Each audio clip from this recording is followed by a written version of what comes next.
નમસ્કાર. આજે હું સિનિયર સિટીઝનોનું મહત્વ અને એમની સંભાળ વિશે જણાવીશ. આપણે યાદ રાખીએ, આપણા વડીલો આવતીકાલના આપણે જ છીએ. સિનિયર સિટીઝનો એ આપણા પરિવારનો અને સમાજનો અમૂલ્ય ખજાનો છે. તેમનો લાંબો અનુભવ, સંસ્કાર અને માર્ગદર્શન એ આપણને યોગ્ય દિશા બતાવે છે. આપણા વડીલો એ માત્ર આપણા વડીલો જ નથી, પરંતુ આપણા સાચા માર્ગદર્શક છે.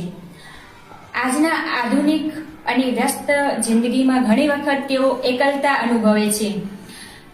આવી પરિસ્થિતિમાં આપણે એમની સાથે સમય પસાર કરવો, એમની જરૂરિયાતોને સમજવી અને તેમને સન્માન અને હૂંફ આપવો એ આપણા સૌની જવાબદારી છે.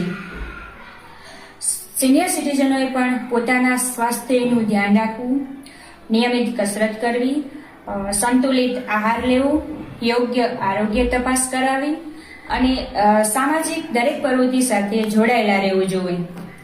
તો ચલો આપણે સૌ સાથે મળીને એવા સમાજને બનાવીએ જેમાં દરેક વડીલને યોગ્ય સન્માન, સુરક્ષા, પ્રેમ અને ખુશી મળે. જય હિન્દ.